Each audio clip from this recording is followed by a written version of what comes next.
Alright, man, welcome back to another reaction. Today we got a pretty horrifying one, honestly. Today we got Buried Alive, the Nutty Putty Cave Incident. Yeah, like I said, this one looks absolutely horrifying, so, continue at your own risk, and let's not waste any more time, just get right into this one, man. Start it. Being stuck in that position for going on 23 hours now. Being stuck in that position for going on 23 hours now makes it very difficult for him. On the 24th of November, 2009, John Jones, a 26-year-old medical student and devout family man, was back home in Utah with his pregnant wife and their young daughter for the holidays. Yo, make sure you got yourself something to smoke or a nice little drink, man, like a juice, some apple juice or some orange juice or maybe some V8 juice, man. During the stay, he and a group of 10 other friends and family members arranged a trip down to the Nutty Putty cave system. This was a supposed beginner's cave, located near the family's home in Salt Lake City. But the trip would quickly turn into a hellish nightmare, causing one of the most unusual and arguably terrifying deaths in caving history, leading to the Nutty Putty caves being sealed shut forever. Damn. This is the story of the Nutty Putty cave incident. They closed that shit permanently after this? Okay. Holy fuck. Me personally, I'm not a person who, goes out and seeks for caves, but I've been in my fair share of caves, man, honestly. Be warned. A couple of them. This absolutely terrifying. Let me just put that out there. This is not a story for those with claustrophobia.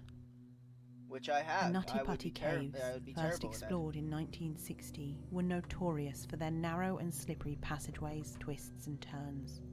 The cave system is accessible by a narrow hole, just 30 inches wide, and was reported to be an extremely popular beginner's cave, welcoming anywhere from 5,000 to 25,000 visitors a year. But after a series of high-profile rescue missions between 1999 and 2004, the cave's safety was widely and publicly called into question. Yeah, how is All it of for these incidents if it's involved like a people tight becoming little thing? stuck in the smaller passageways of the cave, including a 23-year-old man who became stuck for more than 7 hours just meters away from the place where John Jones would find himself trapped. In another incident, a local teenager... John Jones, which John, the fighter? UFC? It's not the UFC fighter John Jones, right? There's no shot. That's gotta be a became stuck upside down for an entire night before he could be rescued. Homie, what? Upside down? Yeah, see, alright. I don't fuck with cave, any cave that you have to, let me just squeeze through here. No, I'm out. I'm not going through that, bro. Same thing with water. If there's water there, I'm not fucking with it, dude. I've seen and watched too many. On May 2006, things. the Nutty Putty cave entrance was gated and inaccessible, and for several years, local cavers, or spelunkers as they're known in the US, would battle local authorities who were threatening to close the cave for good. Officials stated that the caving system was a ticking time bomb, and that it was only a matter of time before somebody was killed. But local spelunking groups argued that shutting the cave down would be unfair to serious cavers, and that people should take more responsibility for their own safety. It's apparent from the comments and letters written into local papers that some people felt extreme. People definitely gotta take responsibility for their own safety, but at what point do you allow people to do something? So, I guess we do allow people to do idiotic things daily, so, we do have a lot of freedoms, you know what I'm saying? Where there's a lot of risk at these things, so, extremely passionate, even indignant about its potential skydive, bro. One letter to Utah's oldest newspaper demonstrates And I know this, statistically reading, that's probably pretty safe, I'm honestly, tired of compared the to government certain deciding things. it knows what is best for us. Nutty Putty Cave has been a fun spot for me. Both of my sons now love going to that cave. I hope somebody can tell me how many people have been hurt or killed. I haven't heard of any. Possibly a sign telling of the risks involved should be placed by the cave so that we as Americans can decide for ourselves what is best. As the war waged on, finally, in September 2007, the caves were officially closed to the public, while a new volunteer management team was put in place. This was a last-ditch attempt to prevent the cave's complete and permanent closure. And then, finally, in March 2009, the Nutty Putty caves reopened, with a brand new cave management plan. The new plan enforced a process which required would-be spelunkers to apply for a permit 21 days before their visit. and agree to follow certain safeguarding procedures, such as having a permit to minimum go in a of 2 cave? people per visiting group that were, and I quote, experienced cavers. And so, Alright, what the fuck classifies an experience? Alright, see, there was a lot. I mean, not really a lot, but like, what the fuck classifies an experienced caver? You know what I'm saying? Like, there's not like a... I don't think there's like a certificate you get once you hit, you know, 1,000 hours or whatever the fuck, or 10,000 hours, whatever it winds up being. it was under these circumstances that 26-year-old John Jones and his then 23-year-old brother, Josh Jones, So it plus is a 9 different other guy. members of his friends and family, entered the Nutty Putty Caves on the 24th of November, 2009. When the group entered the cave at 8 p.m. local time, they would have been confident. Whilst John and his brother had 8 not visited the p.m.? Nutty Putty Caves before, they had spent much of their childhood exploring Utah's caves. In fact, as a small boy, John had more than once acted as a trapped victim for the Utah Cave Rescue Team, a group his father had helped found. But the reality was that John and his brother hadn't been spelunking in years, and there is a great deal of debate as to whether John and his brother could act as experienced cavers on behalf of their group. Nonetheless, for the It's exactly what I was getting at. What classifies an experienced caver if they don't? first hour, everything went well, as the party explored the largest room in the cave, called the Big Slide. It was at this point that his brother Dude, Josh... this is a fuck no for me, chat. Like, I don't know about you guys, but I'm not... this is so terrifying. This The tight first little... hour, everything went well, Fuck as the party that, explored bro. the largest Holy room shit, in the that's cave, so scary. called the Big Slide. It was at this point that his brother Josh and their 2 friends challenged each other to go further on into the next part of the cave, taking on one of the most difficult to navigate areas, known as the birth canal. This part of the cave is so tight that only a few people can actually access it. Eventually, the birth canal passageway opens up into a small room. Several people had become stuck in the birth canal previously, but John, a fit, healthy, and slender man in his prime, wasn't worried. Heading through the passageway first, with his brother behind him, John wriggled on just his stomach down what he thought was the entrance to the birth canal, but John, unknowingly, had taken a wrong turn down an unmapped passageway via a route known as the Corkscrew. Dude, oh my fucking god. Okay. Well, I literally just got shivers. That is fucking this is terrifying. This is literally see, the most replayed. Of course it is, bro, because people hear this and they get fucking insta shivers. Holy shit. Okay. Whew. God damn, that's terrifying. Okay, alright. Wasn't worried. Heading through the passageway first, with his brother behind him, John wriggled on just his stomach down what he thought was the entrance to the birth canal, but John, unknowingly, had taken a wrong turn down an unmapped passageway via a route known as the Corkscrew, a place where only the smallest and most flexible of cave explorers could fit. Dude. As John pushed forward, the passageway became tighter and tighter, and he became unable to turn back on himself. When he saw what looked like a small opening at the end of the crawl space, he continued on with hopes of being able to turn around. Unfortunately, this is where things took a turn for the worse, because John was crawling head first into a 10 by 18 inch fissure that dropped straight down. Worse still, John had sucked in his chest to slide past a lip of rock to get into the fissure, meaning that when his chest expanded again, he became completely trapped in an area the size of a small, front-loading washing machine. John made several attempts to free himself. It was no use. It was at this point that he began calling for his brother. When Josh finally found John, for a split second, he thought that this would be a silly story to tell later on that evening, but as he examined the situation more closely, dread settled in. Josh made several desperate attempts to free his brother, but none of them worked. Shit, man. In fact, he had made the situation worse. John had slid further down into the passage and was now completely upside down, with both of his arms pinned to his side, unable to move at all. It was at this point that the 2 brothers realized that they needed help.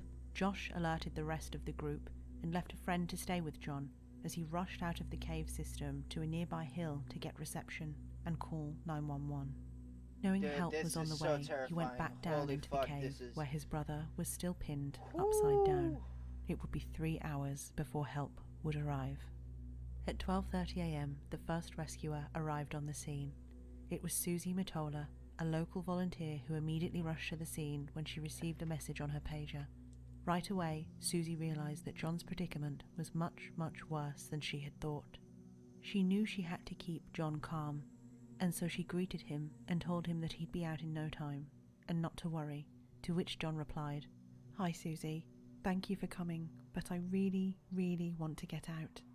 Susie tried absolutely everything she could think of to pull John out, including cutting off part of his jeans to free up some space, but after 2 hours, Susie was exhausted and unsuccessful. She was forced to crawl back up to the surface where, at this point, both his wife and his daughter and around 30 rescuers had arrived on the scene. There, a very concerned but calm group were brainstorming plan after plan. They discussed everything, from breaking John's legs to lubricating the walls with several gallons of oil. But oh my fuck, bro, what? Yeah, we could just break his legs?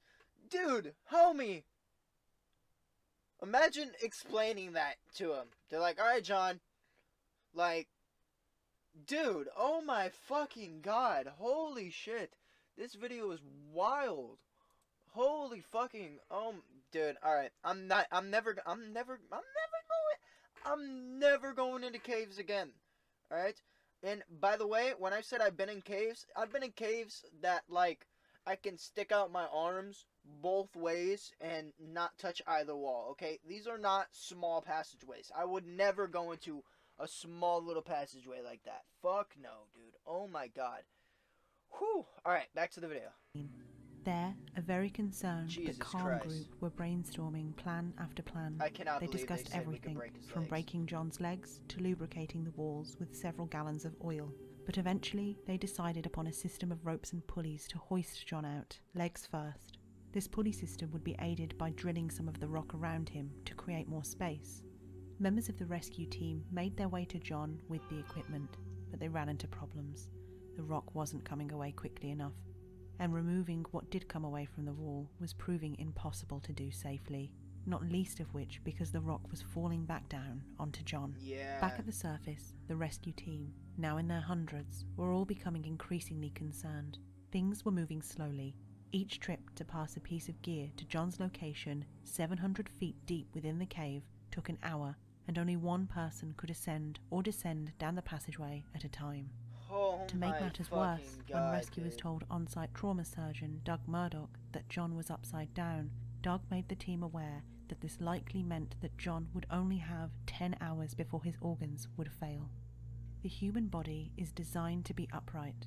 The heart works with the force of gravity, and if it can't, blood and fluids quickly begin to pool in the brain and lungs, and eventually it becomes extremely difficult to breathe. On top of this, the heart begins to work overtime, and it becomes increasingly difficult to pump blood around the body, which can lead to cardiac arrest.